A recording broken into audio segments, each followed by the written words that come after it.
I like the different boob sizes on your wall. Yeah, I see some of them have mastectomy. Okay. Some of them are double mastectomy. We have all different sizes, and small boob, big boob, plastic surgery. Pretty cool. What makes you uncomfortable? Oh, that's easy. Hello.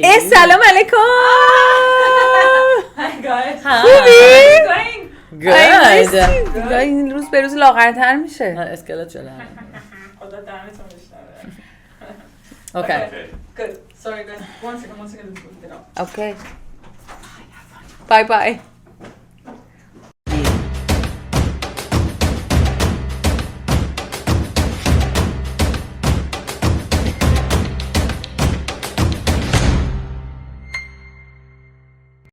What makes you uncomfortable? So, what makes me uncomfortable, I'm a big believer in energy. And if somebody enters the room and the energy is not there, I become very uncomfortable. Meaning it's just a sad, down energy or not a good energy, I become uncomfortable. And lately, I've felt it a lot more. And it's very difficult because I don't want to be that judgmental person if I'm in a room. You're giving me chills because it's been a year that I'm extremely heavy on energy. It's just... Yes. You can tell when someone walks in the room if their energy is good or if it's off. Bad or off energy. Yes. I'm uncomfortable. Me too. So if I have to sit around in a dinner, with that energy, I become very uncomfortable. And I almost become... I become quiet. Yeah. I'm just like, I want it to end. Yes. And me and Sue, we both are like a social butterfly. Yeah, like social we butterfly. Want to talk to everybody. And then when I get hit with that energy and I'm like... You're like, oh. So that makes me uncomfortable. Mm-hmm. Interesting. And that's, yeah.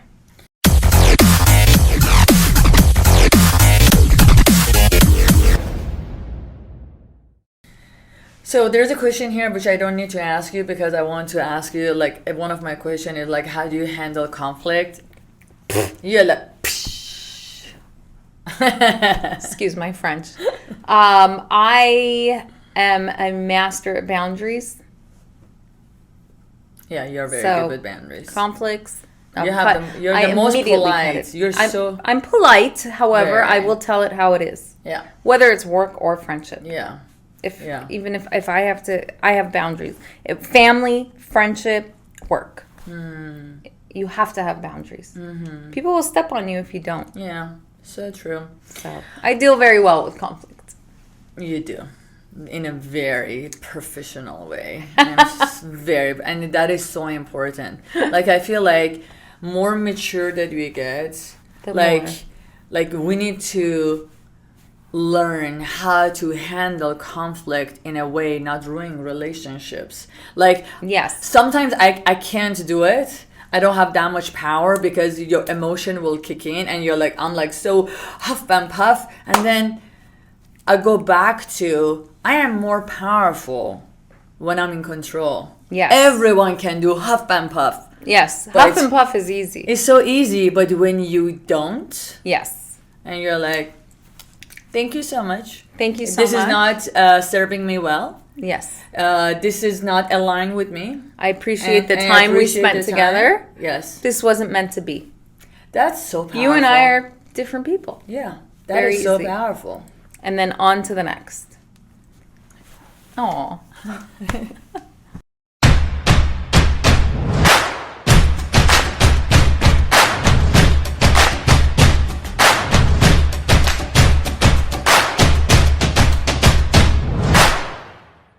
Okay, what does success means to you? Great question. Success means reaching what you want to achieve. I can't say success means making money, because if you make money but you're not successful in other parts of your life, it doesn't make you successful in my mind. Mm-hmm. So success is having an overall... Hold on, cut that part.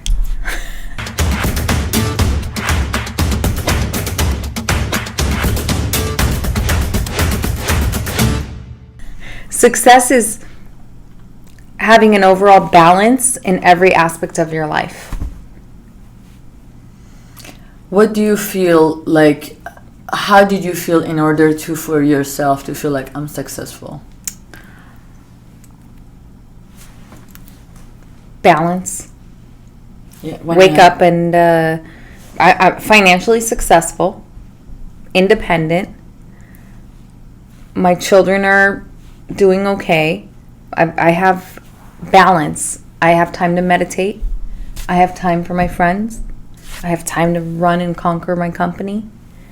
I have time for everything, and a balance. For me, that's success. And freedom. Mm-hmm. Freedom is success. Mm-hmm. I can get Freedom up. I is can get up and go to definitely- Paris with you if I want. We just did that. To me, boy, was that fun. That was fun. Fashion Week Yeah. was. That's success when you have freedom to do as you please, Mm-hmm. right? Mm-hmm. Because if you're working so much where you don't have freedom to get up and leave for 2 days, I don't see that as success. Now, sometimes, yeah, if you're trying to reach a certain level, you make that sacrifice. Mm-hmm. And then you reach it, and then you have the freedom, and that becomes success. And it's so important to just know what, like she said, when you want to reach certain level, you have to go through that sacrifice. I'm Absolutely. sure when you started your business, I'm sure you didn't travel. I'm sure you didn't buy anything. I'm sure you were like, I worked 16 hours a day. yeah. I've worked 20-hour days. 20, where I've slept 4 hours. 1, 2, 3, 4. What else did you sacrifice? I sacrificed everything. Like you had no life beside building your dream. But I knew it was temporary, and I knew I would get there. And once I got there, it became success for me. yeah.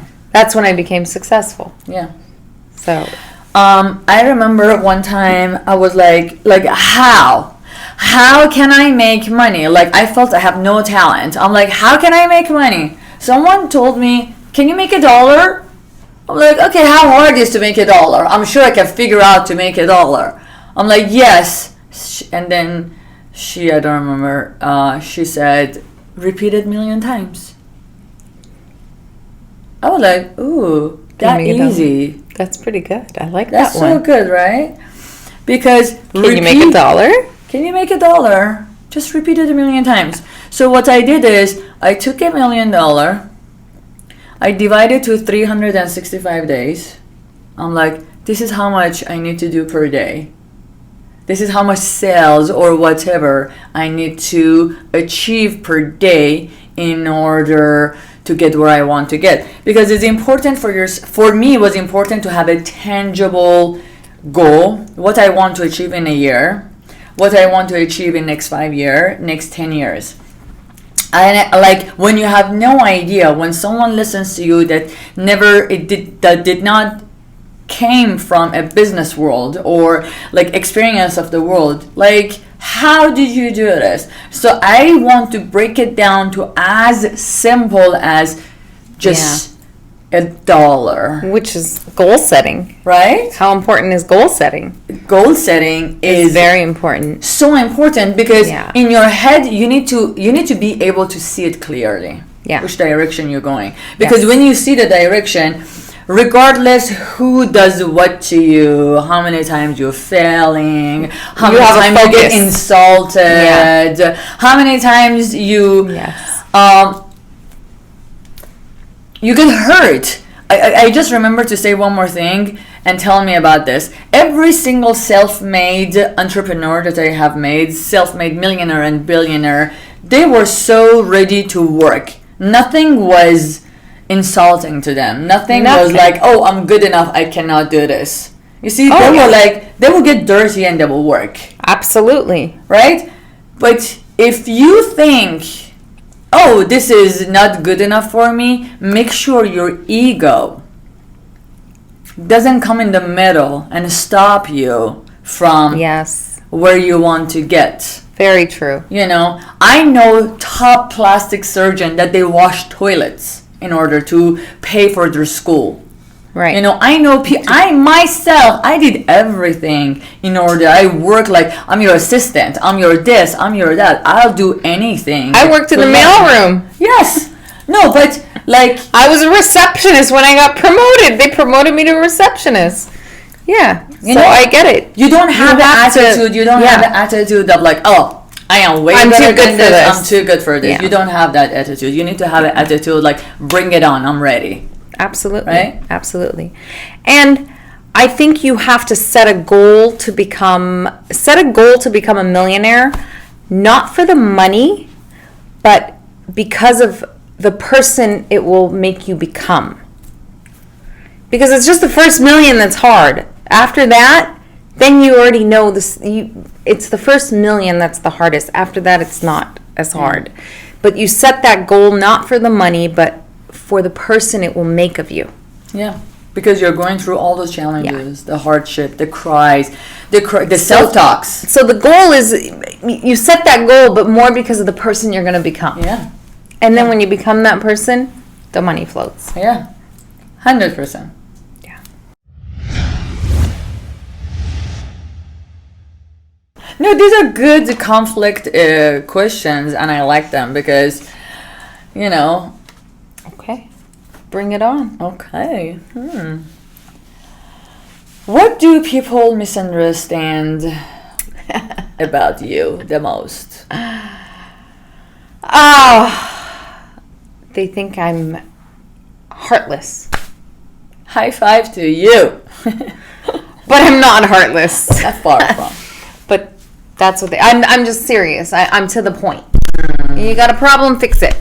So that comes across as heartless. But I'm really not a heartless person. Yeah.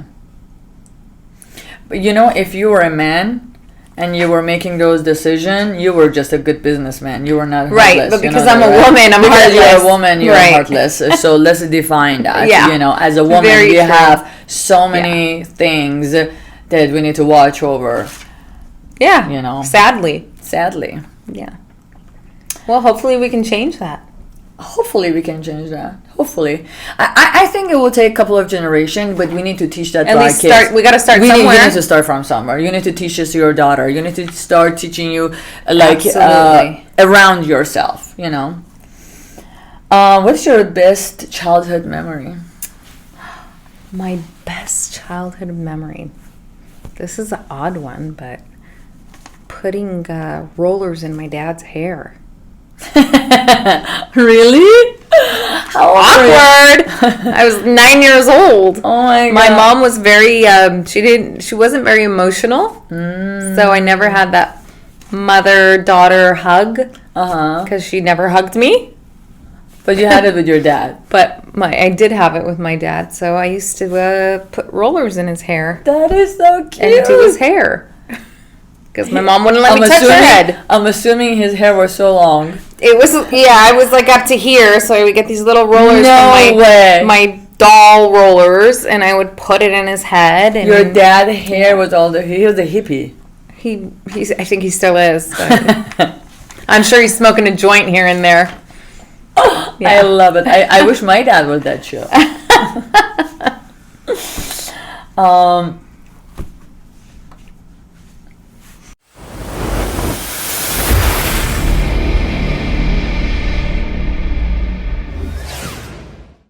So, I know we talked about your role model and you told me who is the best role model that you always, you followed in your path, you followed him so much. Also, if you recommend one book to audience, I want you to recommend a book and tell me why. Ooh, that's a good one.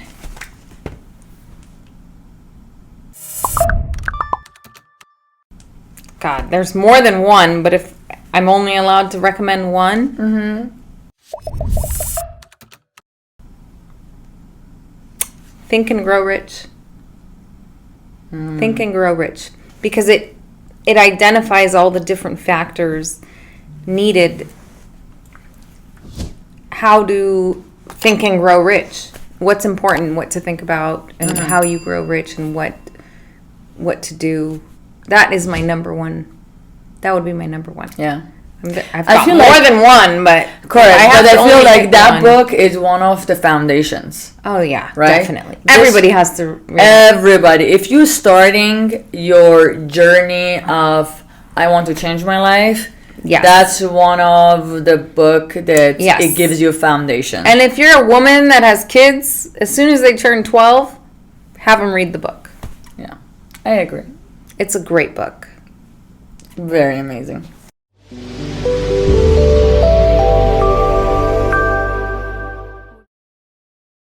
You're ending. I'm بعد بخوام خدافظی بکنم. این که موامو درست میکنم لطفاً تو ویدیو نباشه. That's the best. Make sure this part is says من که موامو درست میکنم تو ویدیو باشه. I want to thank everyone for being with me with interviewing my best friend Nadya Mahdavi and the role model of my life, Nadi, at my show Femme Fatale by Helen. Thank you so much for coming. Thank you so much for giving your time to me and be this genuine and talk about everything with me. I really appreciate it. Helen, the pleasure was all mine. Thank you for allowing me to be a part of Femme Fatale. Thank you. I love you. Love is mutual. قربونت برم.